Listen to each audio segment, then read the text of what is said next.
Shalom dan selamat pagi Bapak Ibu Saudara-saudari yang sama dikasihi Tuhan.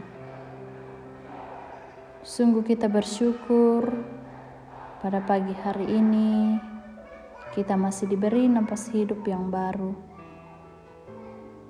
untuk melanjutkan kehidupan yang Tuhan masih anugerahkan bagi kita. Sebelum kita mengangkat tugas tanggung jawab kita sepanjang hari ini, kita akan diperlengkapi oleh firman Tuhan. Sebelum membaca dan merenungkan firman Tuhan, mari kita satu dalam doa, kita berdoa.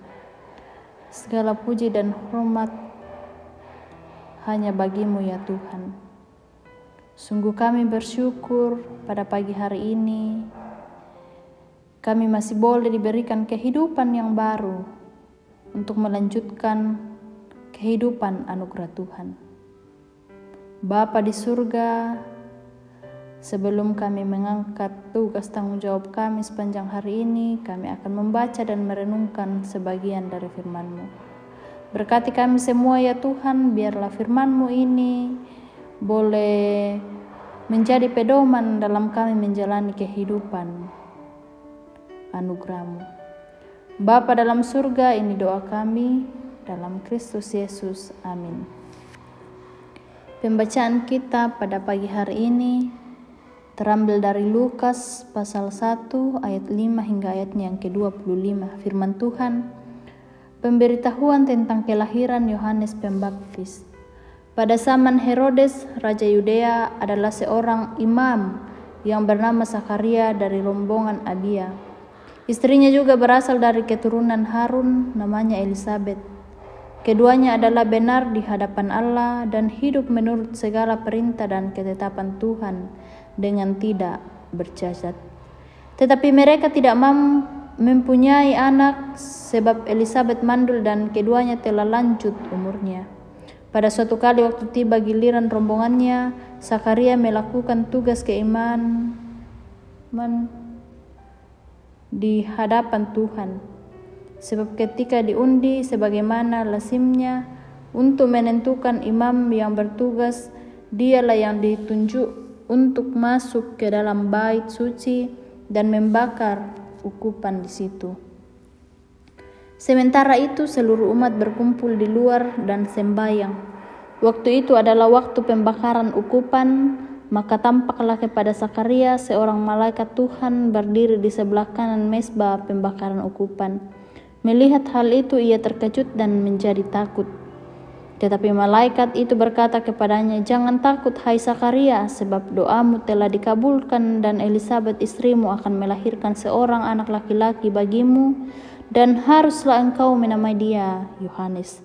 Engkau akan bersukacita dan bergembira, bahkan banyak orang akan bersukacita atas kelahirannya itu. Sebab ia akan besar di hadapan Tuhan dan ia tidak akan minum anggur ataupun minuman keras, dan ia akan penuh dengan Roh Kudus mulai dari rahim ibunya. Ia akan membuat banyak orang Israel berbalik kepada Tuhan Allah mereka, dan ia akan berjalan mendahului Tuhan dalam roh dan kuasa Elia untuk membuat hati bapa-bapa berbalik kepada anak-anaknya dan hati orang-orang durhaka kepada pikiran orang-orang benar, dan dengan demikian menyiapkan bagi Tuhan suatu umat yang layak baginya."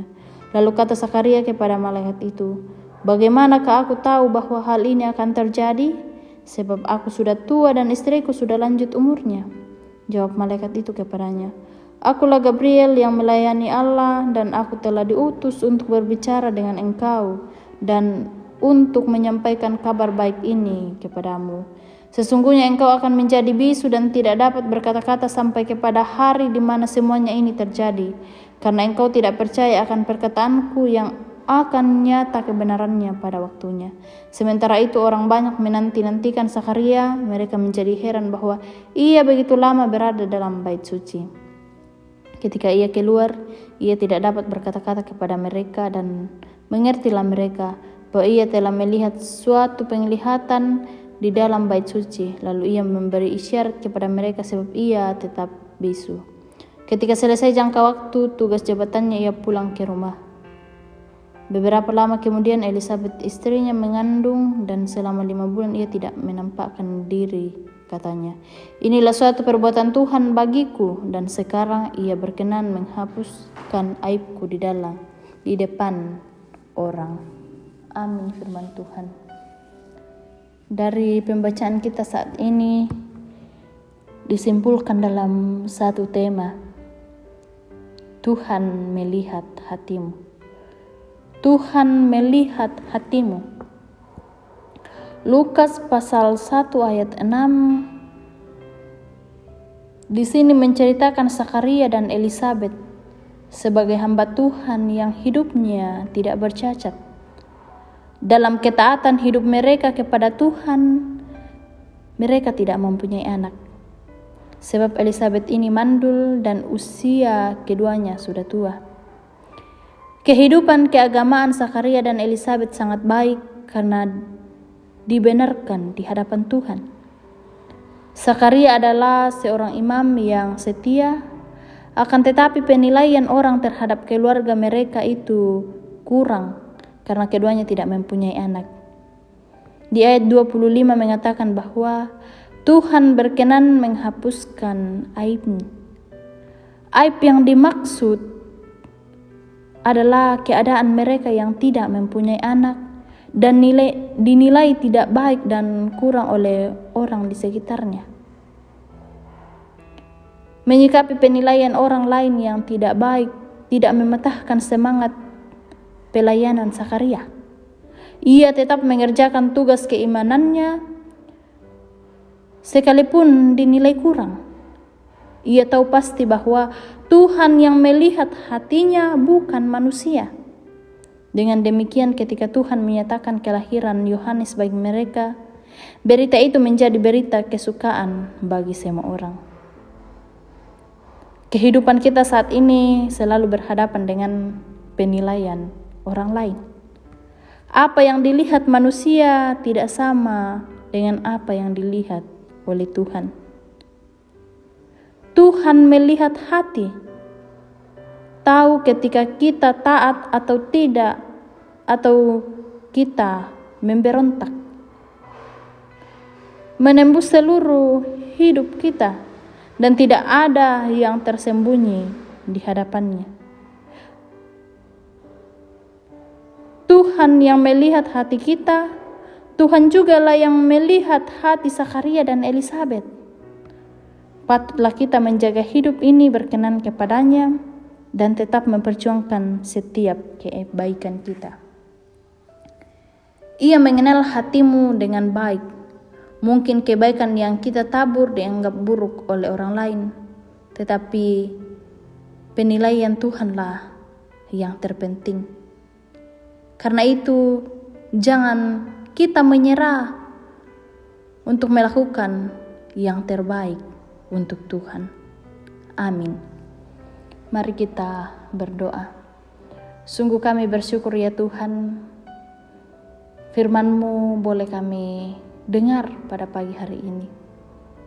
Biarlah ya Tuhan, firman-Mu ini boleh mengambil bagian dalam kehidupan kami. Terlebih boleh kami praktekkan dalam menjalani kehidupan yang Tuhan masih anugerahkan bagi kami. Bapa dalam surga, terus mampukan kami untuk senantiasa melakukan yang terbaik untuk Tuhan. Mampukan kami untuk senantiasa melakukan apa yang Tuhan kehendaki dalam kehidupan kami. Bapa dalam surga, saat ini juga kami mendoakan anggota jemaat-Mu dalam kehidupan mereka. Tuhan yang senantiasa memberkati kehidupan yang Tuhan anugerahkan kepada mereka. Kesehatan, kekuatan terus Tuhan anugerahkan kepada mereka. Berkati senantiasa pekerjaan usaha yang dikerjakan. Biarlah lewat semuanya itu nyata berkat Tuhan dalam kehidupan mereka, dalam keluarga mereka. Bapa di surga, juga kami mendoakan anggota jemaat-Mu yang dalam lanjut usia. Tuhan berkati mereka, terus peliharakan mereka. Kesehatan terus Tuhan anugerahkan kepada mereka. Biarlah dalam menjalani masa tua terus berpengharapan hanya kepada Tuhan. Bapa dalam surga, kami juga mendoakan buat pemuda-pemudimu di Jemaat Silo Campagaya di sini. Tuhan berkati mereka dalam pendidikan mereka. Biarlah apa yang mereka cita-citakan, apa yang mereka perjuangkan, kelak mereka akan dapatkan. Berkati mereka dalam pekerjaan. Biarlah apa yang dikerjakan itu semua untuk kemuliaan nama-Mu. Yang dalam mencari pekerjaan, Engkau tahu harapan dan kerinduan mereka. Kiranya pekerjaan yang baik, yang daripada Tuhan, Tuhan anugerahkan kepada mereka. Bapa dalam surga, kami juga mendoakan anggota jemaat-Mu jika ada yang dalam kelemahan tubuh karena sakit. Tuhan berkati, Tuhan pulihkan. Usaha yang dilakukan biarlah lewat semuanya itu kesembuhan boleh dialami. Karena kami yakin dan percaya bahwa kesembuhan hanyalah daripada Tuhan saja. Bapa dalam surga, seluruh kehidupan kami sepanjang hari ini, kami serahkan ke dalam tangan kuasa-Mu. Biarlah Tuhan yang terus bersama-sama dengan kami dalam menjalani kehidupan kami sepanjang hari ini. Ini doa kami Tuhan dalam Kristus Yesus. Amin.